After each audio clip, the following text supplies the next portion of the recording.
Let's just get it over. All right, I think we'll go ahead and get started here. Good morning, all. Thank you so much for joining us, no matter what time zone you're coming in from. And special thank you to ISTA for sponsoring this webinar.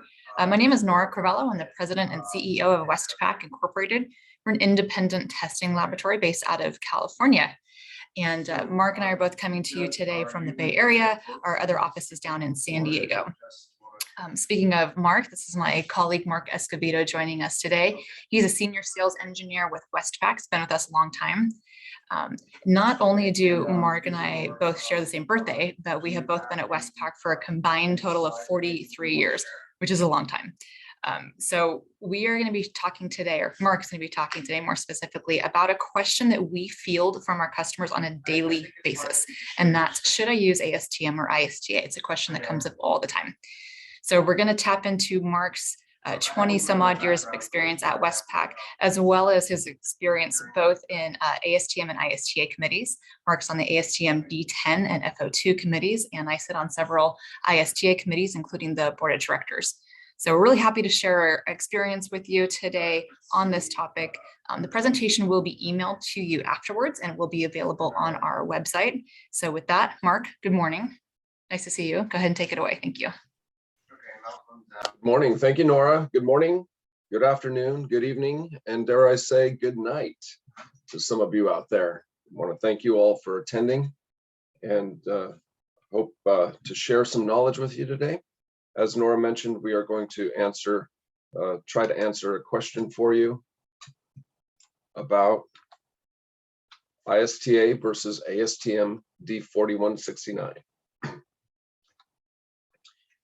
And the primary purpose of these test protocols is to test the distribution environment, bring the inputs that go on a daily basis, the hazards, if you will, and bring them into the laboratory.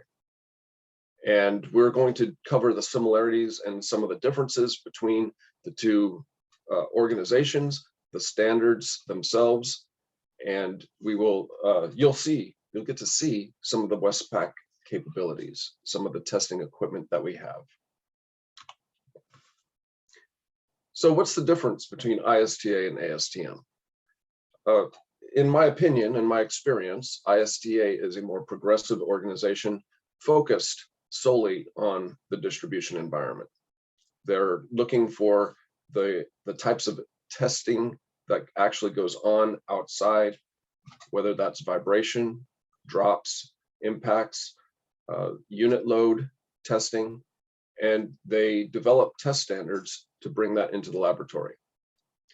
ASTM International is a organization that has many volumes of test standards, and really the focus is in one particular standard for distribution testing, which happens to be D4169, and that's been used, world round, many years, and ISTA has been around for many years as well, providing guidance in the testing, in test procedures.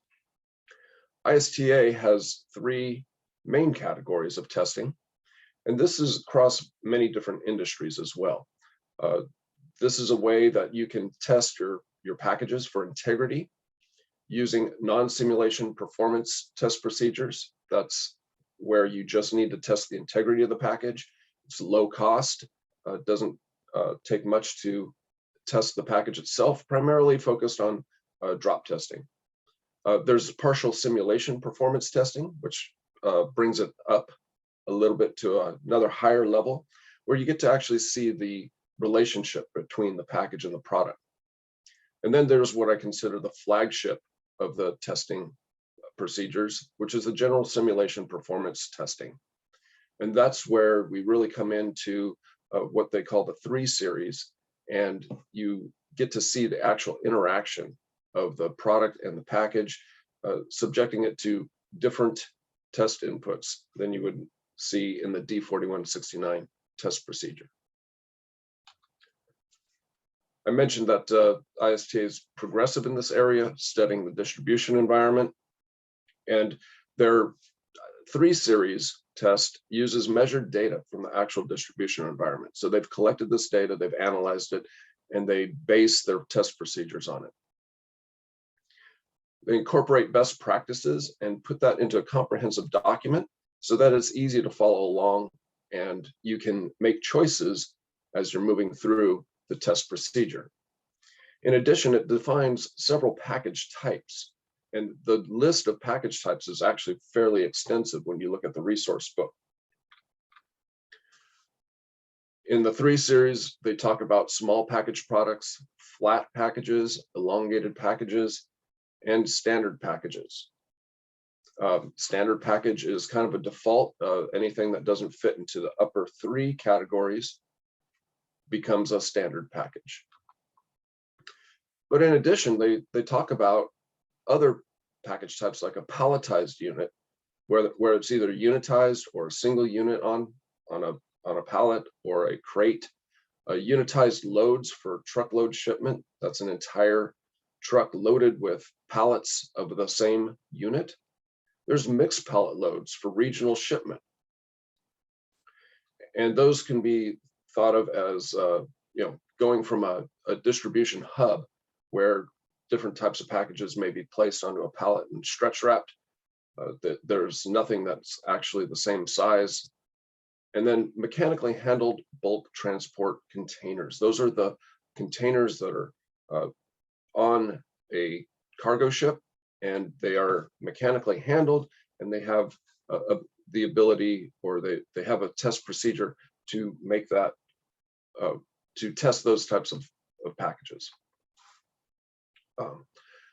Now, coming to ASTM D4169, primarily focused on a single parcel. They also have less than truckload shipments, palletized, and that's kind of a pretty standard. But as you can see, we kind of go right from single parcel to a palletized type situation. Less than truckload, then there's truckload shipment, that's pallets that are the same, an entire truck full of those. And then we have rail, a little bit of focus on rail, truck on flat car or container on flat car, and cargo ship. That would be similar to the containers that I just mentioned in the ISTA series. So from there, the distribution environment has several hazards, and I always like to ask the audience for different types of hazards, but in this forum here, it's a little bit different.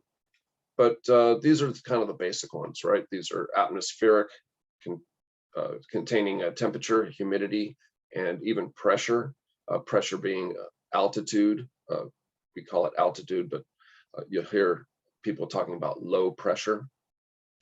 There's also, clearly, there's drops, incline, vertical, horizontal impacts.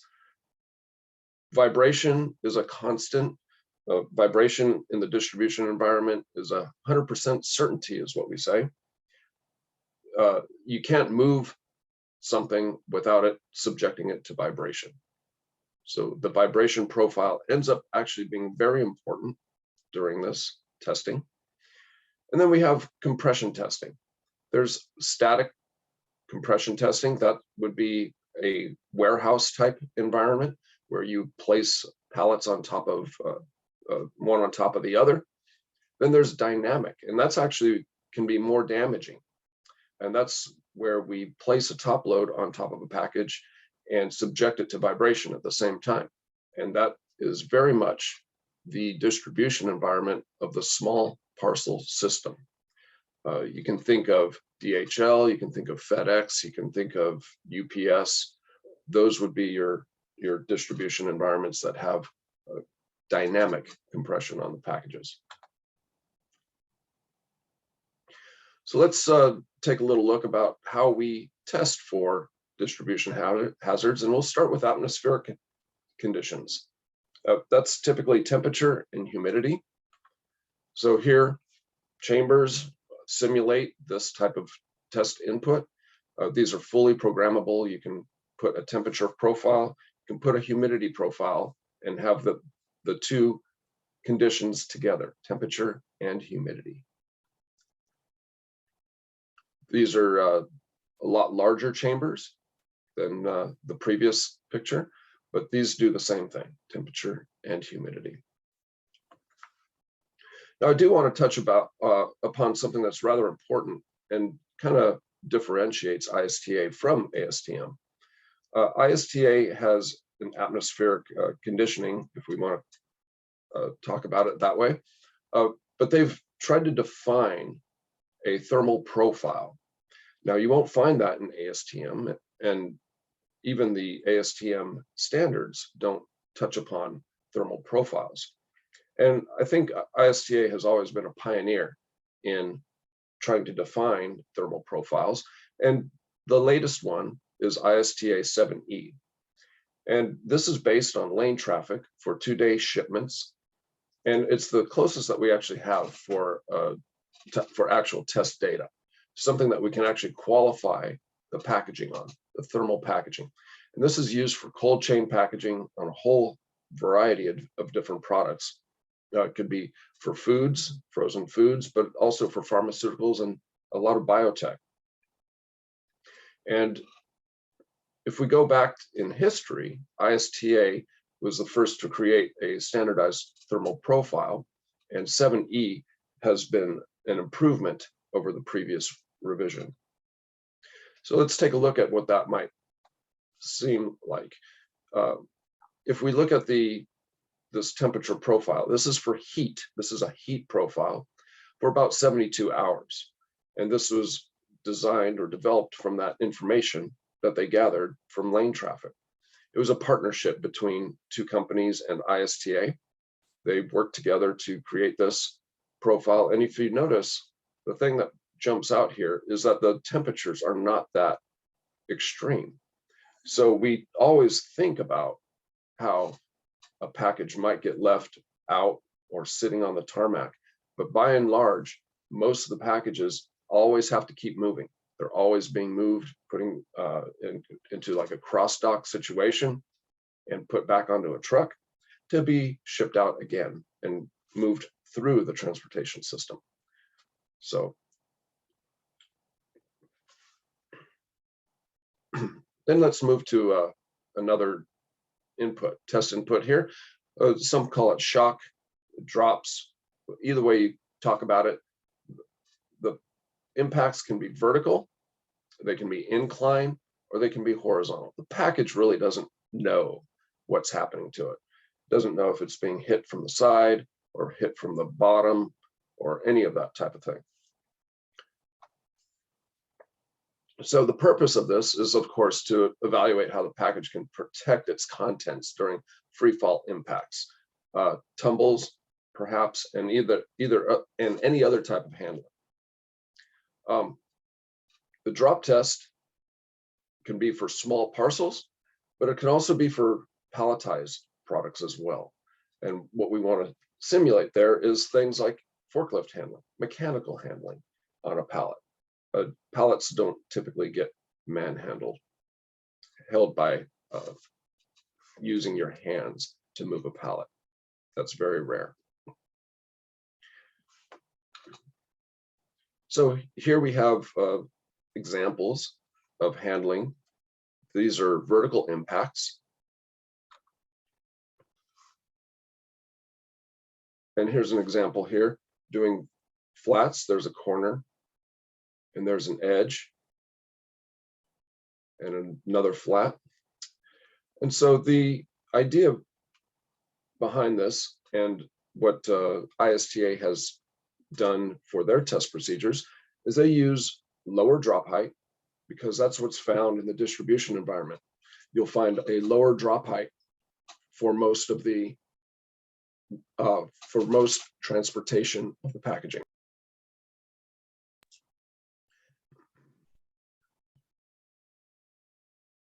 And then there'll be a couple of higher impacts, and that's what we saw in the end there. The package got dropped from a higher drop height. They'll get a couple of those. The ISTA testing sequence actually uses more edges and corners than the ASTM test procedure. So there's a few more impacts, more edges and corners, and a focus on a couple of impacts from a higher drop height. ASTM uses less impacts and uses more of the flat surfaces, which in the distribution environment, that doesn't always happen. It's mostly corners and edges. Now let's move on.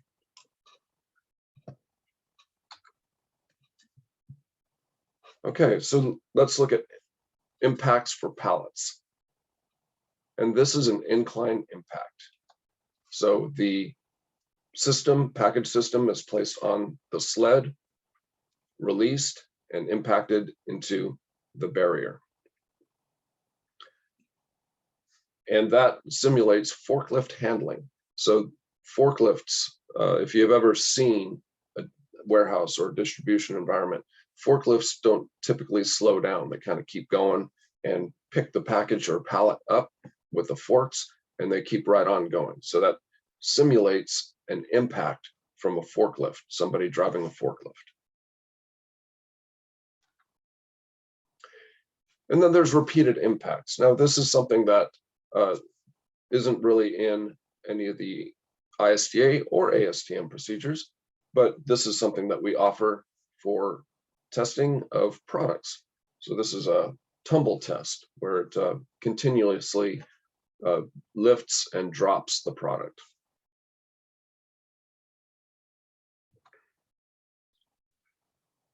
Now let's talk a little bit about vibration. We mentioned that vibration is a certainty. You can't move anything without subjecting it to vibration. And the vibration is always random, right? The vibration frequencies, we don't see it, but we feel it. If just think of any time you're riding a motorcycle, riding a bicycle, or inside of a car, you're feeling that vibration, and it's random. It's not one single frequency, is what we call it. And there's different types of vibration. The random vibration, of course, but then there's fixed displacement, and that kind of looks like in the back of a truck, kind of bouncing along. For this purpose here, we're going to show you some random vibration. In our laboratory here, we have these vibration tables creating the truck spectrum, and you can see that a whole different variety of packaging on top of the tables, from small parcels to a large crate to a single parcel package, and even a drum stretch wrapped to a pallet. And they all get vibration input, which is an accelerated vibration input on a profile that was defined first by ISTA using what we used to use a truck spectrum that was relatively out of date. And being progressive again, they defined the truck spectrum, measured it, found that it had lower frequencies than previously thought, and also defined a different profile for the purposes of testing with a lower intensity even. So it's still an accelerated test, but it's not an over test. So what that means is that it helps you provide information so you're not over packaging your product and you're getting the right amount of vibration, that you have the confidence to know that you can ship your product without any damage. And of course, we even have really large things that we can test on those hydraulic tables, electrohydraulic tables. Including a column stack. We have a column stack here where you get to see different nodes, if you will, in that column. So when we vibrate the column stack like that, you will actually see areas that have larger displacement within that column. And that's why we want to do this type of testing, because we'll get to see things that we wouldn't see if we just shipped it on a pallet inside of a truck or a plane.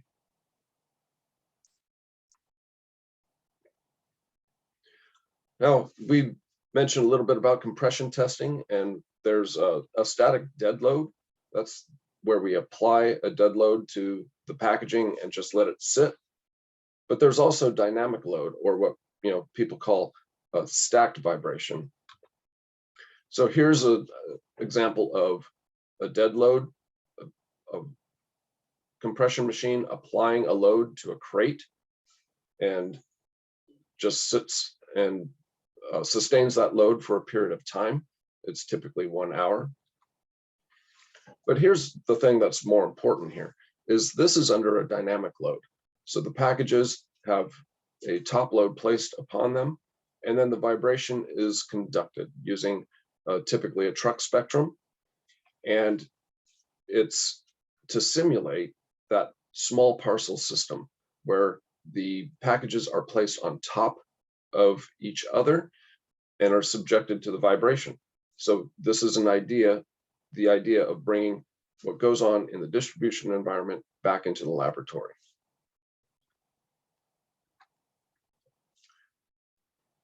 And we talked a little bit about pressure as well. So this is a way to simulate altitude. This is a vacuum chamber where he's loading this crate into, or this bin into the chamber, and he'll seal it and pull a vacuum on it. And typically the reduced pressure is around 14,000 feet. And that will take care of most mountain passes certainly in the US, but also it covers air travel as well. Most freight goes by commercial aircraft, and that is actually pressurized to reach an equivalent of about 8,000 feet. So at 14,000 feet, we're testing for that over the road transportation through mountain passes and certainly in higher elevations. Now, something that differentiates ISTA from ASTM D4169 is this concept of combined environments. And this has been put into the 3 series test procedure, and it includes vibration with altitude. And from our standpoint, as a testing laboratory, we can actually control temperature. But that's not a requirement for the ISTA procedure. So we would put the package in that tank right there, pull a vacuum on it to about 14,000 feet, and subject it to vibration. Now, the purpose of combined environment is to actually see something that you might not find with the individual test input. So there have been instances where vibration, subjected to vibration, no damage. Subjected to altitude only, no damage. Put it into a chamber and subjected to vibration, you have damage. There were specific instances when this worked. One of them was actually for ice cream. We focused on testing ice cream for many years through a company that was mixing up different flavors and different varieties of ice cream. Another one happened to be a detergent. Company was manufacturing detergent. They had leaky caps, and they couldn't figure it out with just doing vibration or altitude. But when they combined it, the caps were able to leak. We reproduced the damage, and that is the importance of having the capability of conducting combined environment testing. Now, just kind of a little side note here. We talked a lot about vibration testing and truck testing and the different profiles and that type of thing. Well, for D4169, there was a revision that happened in January. And I wanted to just make a note that it has changed significantly for what they call the air spectrum. So the air spectrum here on the left was the previous revision. The levels are subjected to assurance level 1, 2, and 3, 3 being the lowest. assurance level 1 being the highest. Now that's changed significantly. We have seen a change in the frequency band, that's the x-axis there, and it was reduced from 300 hertz to 200 hertz. So it's now 10 to 200 hertz. 1 to 200 hertz. And it is subjected to all 3 levels of a low level, a medium level, and a high level. And if you look at those numbers, what we call the intensity of 0.16 GRMS to 0.22 to 0.29, even the highest level is much lower than the assurance level 3 at 0.74. So again, this is that idea of measuring the distribution environment and making changes based on that information. So with that, that wraps up the main topic of our presentation today. Here's some references that you can use. We didn't talk too much about a specific industry, but medical device industries and biopharmaceuticals and things like that also use ISO 11607 for this. And that's actually called out in, so that calls out specific or acceptable test methods. And I guess in closing here, what I'd like to say is that for the medical device industry, having a standard that calls out the testing that you need is important. And both ASTM and ISTA are recognized by regulatory bodies for the purposes of package testing. So again, the 3 series is recognized by, here in the US, it's the FDA. And that way, you know that when you get into an audit situation, you will be able to go through the audit process without any hiccups.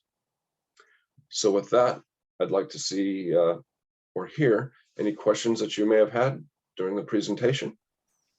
Nora? Yeah, thank you so much, Mark. I appreciate all of that. We do have a couple questions rolling in here. First of all, can you elaborate on the reasoning for increased damage when vibration testing under modified pressure conditions? Repeat that again. Can you elaborate on the reasoning for increased damage in that combined environment that you mentioned? Oh, sure. So the increase, it's really not an increase of damage. What it is you're combining 2 environments that wouldn't, that are difficult to simulate in the laboratory. So you're not creating the damage. The damage is actually already there. The damage was seen during distribution. And the idea is to try to recreate that failure mode. So it was really an experiment to try to recreate that damage mode that was occurring in distribution. So by, if you can imagine, if it's a liquid, it's vibrating and bubbling and what have you, and then you pull a vacuum on it, you have head space in the packaging itself, and that's pushing and stressing the seals of the product, if you will, and that would cause the damage. Once you can recreate the damage in the laboratory, then you can work to solve it. Mark, the damage that we've seen in those combined environments, those were typically on non-solids. Is that correct? I think the examples we gave were ice cream and detergent. Is that where we've seen that kind of increased damage as a result of combined environments?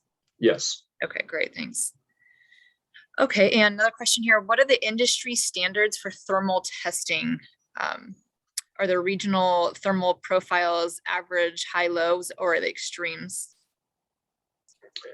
There, and that's the idea behind the ISTA 7E test profile, is that it covers a wide range of conditions. Again, it was 7 lanes of traffic in the US that they used to develop that standard. So it covers most channels outside of very extreme or remote areas. Thank you. Then there's another question here in the chat. Is there a grace period for the implementation of the new D4169-22? Or do companies need to implement it right away? That depends on the quality group in your own company. Most people are embracing it right away upon its release, but documentation takes time, so those changes may take time to embrace. I think the main thing is that you will be asked at some point for a gap analysis, and you will have to address that with either a justification or maybe even retesting. Great. Looks like a lot of combined environment questions coming in. In your opinion, do you see the industry moving rapidly towards more combined environment testing? I don't see it being rapid, but yes, I do see that more combined environment testing would be on the horizon.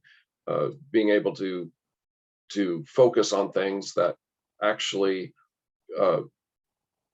have some potential to cause some damage, or we don't want to do it just to spend money, but we want to do it to recreate an environment that actually occurs and make sure that we don't have any damage. So I do see combined environment being on the forefront of testing.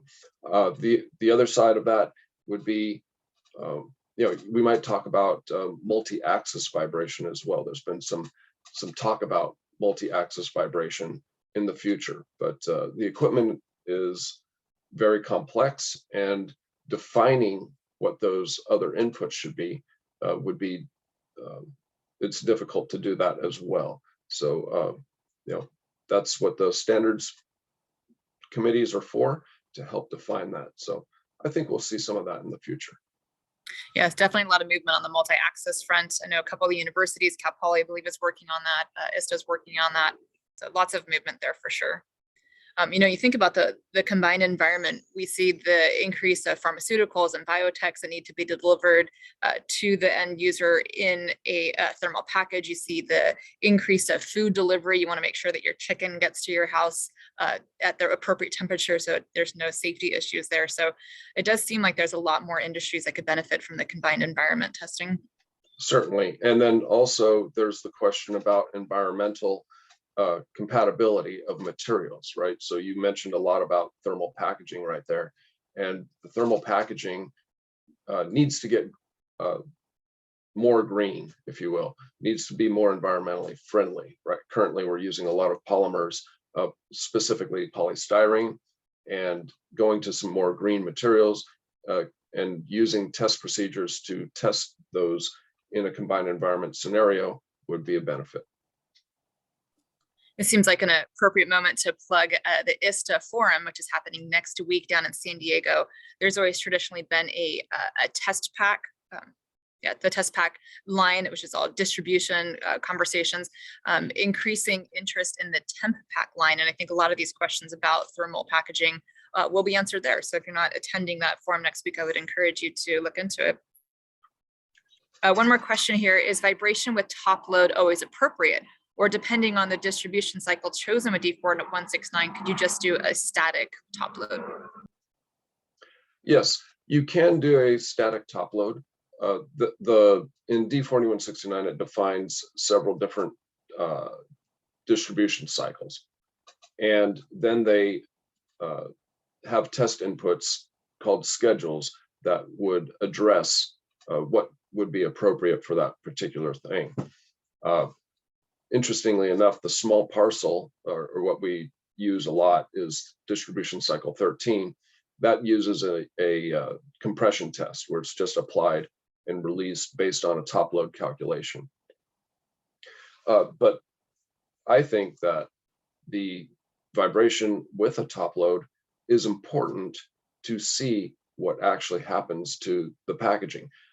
Packaging can not have support in there, or not enough support, or it could be a material that's weaker and therefore would have problems with a dynamic load.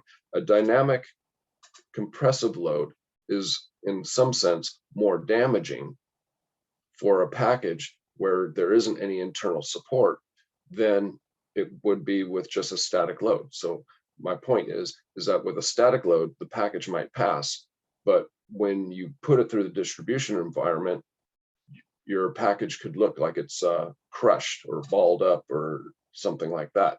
You have something that you don't want your customer to see. So by doing the dynamic load during vibration helps you see that type of issue. And if there's an issue, then you can address it at that time. Yes, listening to this, Mark, got me thinking about the quantity of Amazon small trucks, the little vans that I'm seeing all around town increasing, and stuff that ends up on the doorstep when you get home from work. Is that last mile accounted for in these standards, or is that something that still needs some more research and testing? No, actually, ISTA has partnered with Amazon, and together they've developed a specification that is the 6amazon.com test procedure. And they have two different types of packages simulating the shipments from Amazon. So there's overbox, where you place it several items into a box, and there's ships in own container. They call it SIOC, where the package would just be pulled off the distribution channel or the distribution center and then sent directly to you. So those are two different procedures, and they were developed by ISTA. Very cool, thank you. This is just something I was thinking of while you were talking. With the instability in gas prices and oil, do you see more of a return to rail transport, or do you think that we're just kind of locked into our current distribution channels, being truck centric? So rail shipment is much more damaging in terms of the way things move through. You typically have to have a full rail car in order to ship by rail. If you have another channel or distribution channel where it was maybe mixed commodities or something like that, you really need to control that. In addition, rail would be much slower for single parcels. So rail really has to make sense from an economic standpoint and from reducing damage, because you need to restrain the products in the rail environment. And actually there was a presentation about that, where a company making server racks in Mexico would have them assembled in Mexico, put them on a rail, and ship them to, I believe it was somewhere in the US, I want to say Michigan. And that whole process, they broke it down, had to look at the costs, had to see what the test, essentially develop the test input or the design of experiment to determine how much packaging they would need to make this work for their distribution environment. And they in fact did. And they were able to save a lot of money in transportation relative to having it trucked from Mexico all the way to Michigan. But it wasn't a small task.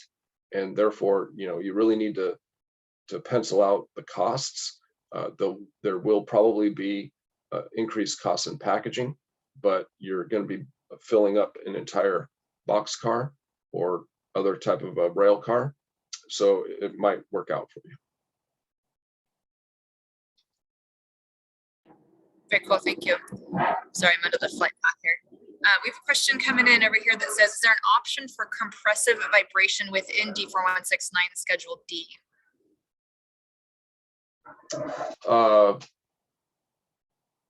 Repeat that. Is there a compressive vibration option in D4169? Yes, there is.